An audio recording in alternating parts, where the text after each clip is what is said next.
So you're gonna ask questions, right? I can, yeah. I need you to ask as many as you can Okay. about me. You got it.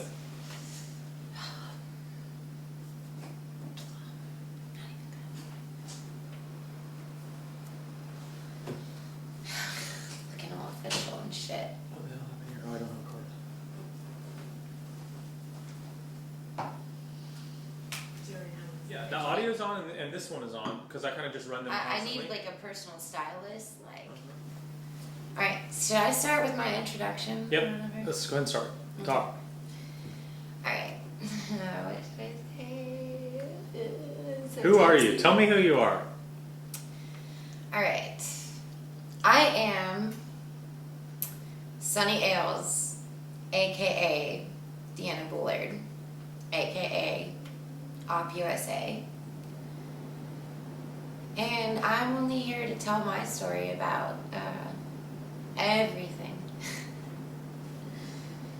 It was simply an idea that I had came up with back in the 4chan days, and I never trusted what the government was saying, and so whenever the ideology of Anonymous came about with 4chan, I was right there with him. After me first mentioning me being a leader, well, not even a leader, I used to call myself the queen of Anonymous.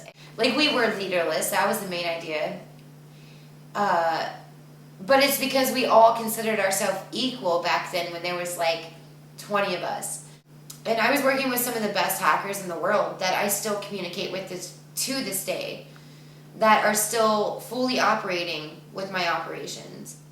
I remember people like Steve Grant when they first came along into the organization, or when the Million Mask March idea was first invented. I remember like keeping my eye on John Fairhurst, making sure he wasn't like someone who was against our idea. Like, even back then when I was being doxxed by these newcomers of Anonymous wearing the mask, I was like, to be honest, like, I existed before the mask, before you even put that mask on. So any dox that was ever made about me, I used to my own advantage. I would send it out to people, we would laugh about it.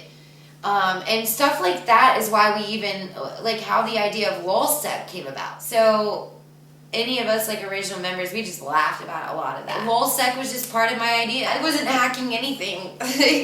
I was literally, like, just communicating with hackers. But I was communicating with them and checking on my hackers. Exactly. So I was never hacking anything. But there were anons that were hacking the FBI, that were hacking these government organizations based on my ideology of Operation USA. Having documents released by the FBI saying that they wanted to know who Op USA was, where it was coming from, and they could never get the evidence that they needed because I was never doing anything wrong. To be honest, I've never hacked a website in my life. Not once. There were anons and protesters targeted everywhere within the year of 2012. And I knew that they were watching me before that, and so I felt like I was held responsible for a lot of things that had happened from even back in 2012. I felt responsible for anything, any protest, anything that was going on back in 2012. When I would see it on the news or when I would see it somewhere, it truly broke my heart, all the lives that we've lost since those days. I can truly say that I felt responsible for.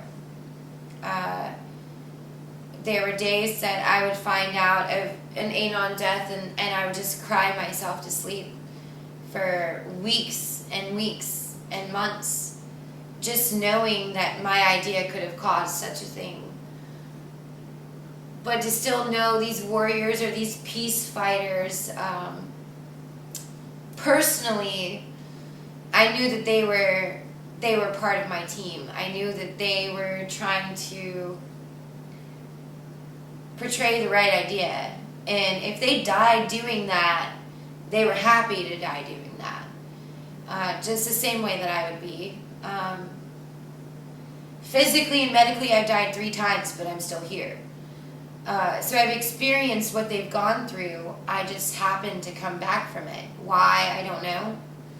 I have no idea why the universe works in my favor so often. This new world order did not come out when President Bush was talking about it. This new world order came into play when George Washington stepped foot on our grounds. Turn it off. You want to take a break? What up? I hope you're watching. Blah. See my elite tattoo? That's my like fuck you finger. You don't already know. Here's the thing. The premise of this video, this documentary, is boots on the ground. Yeah, I'm going to touch on all the cyber shit, but there's already been, you know, the history of Anonymous. There's the hacker wars. There's a lot of documentaries out there that cover all of the hacking side. You know what I mean? All of the government takedown side and all that shit.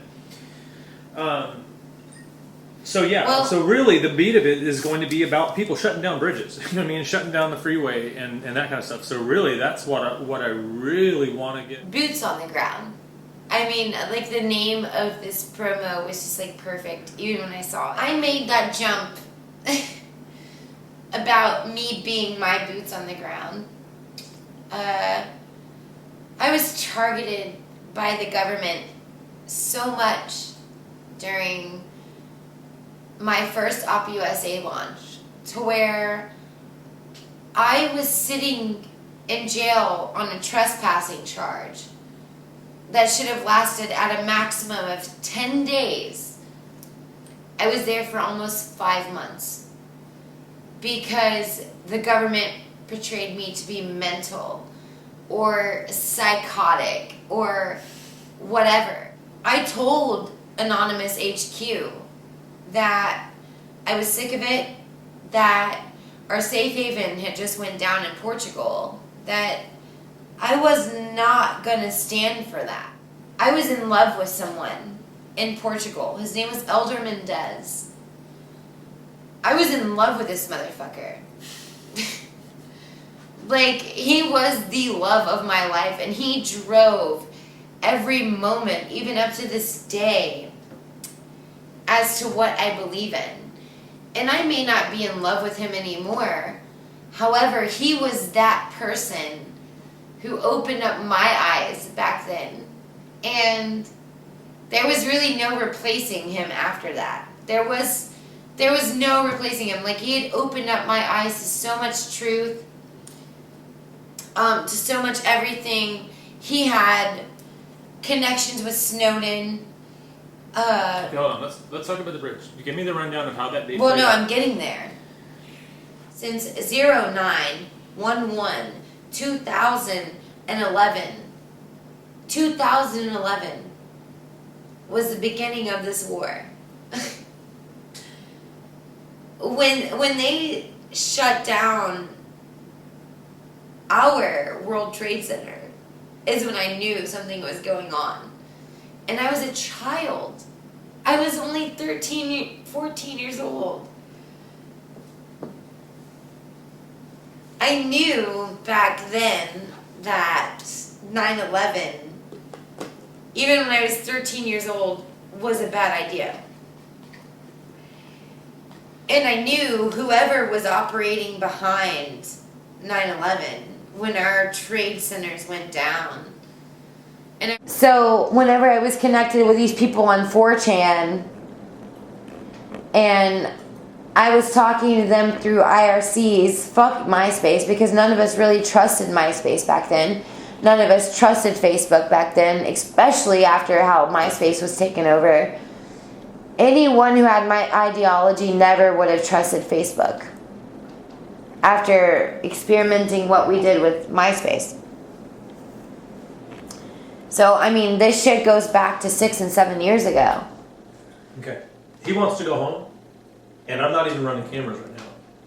Okay, well, if you're not running cameras, Yeah, I'm going to go home with him because he's already invited me there. Okay, that's what I know. That's what I'm saying. So, if you're not running cameras and I'm wasting my time right here, I'm not going to waste my time. We're all wasting time. Exactly. Okay. So, if you're not wanting to do this with me right now, I haven't done anything. I'm just trying to be being perfectly real. honest and letting you know that you're not talking about anything that I want you to talk about. You wanted me to ask you questions, and I'm asking. But this is my story. Okay. It's not your story. I'll see you later. Have a good night. I'll see you guys later. Thank you for the interview. Thank you for the fetishism. that I feel right now. If you Because don't- I will expose I you. asked- Because this is exactly how I feel and exactly why people have been communicating with me about you. Because you only want to hear what you want to hear, what feds want to hear. I don't care about what feds want to hear, bro. Fine, I don't care. Like You can say I don't whatever you care want to either. Like I will peace out, and guess what? My ride will be here in the morning. Have a good Like night. I I don't need you guys even to care. ride. I don't even care, Sonny. I know you don't. I don't even Because you're a care. fucking fed. Because Whatever. you're making money right now, right? There you go. Because you're making money, right? Right. Exactly. And you just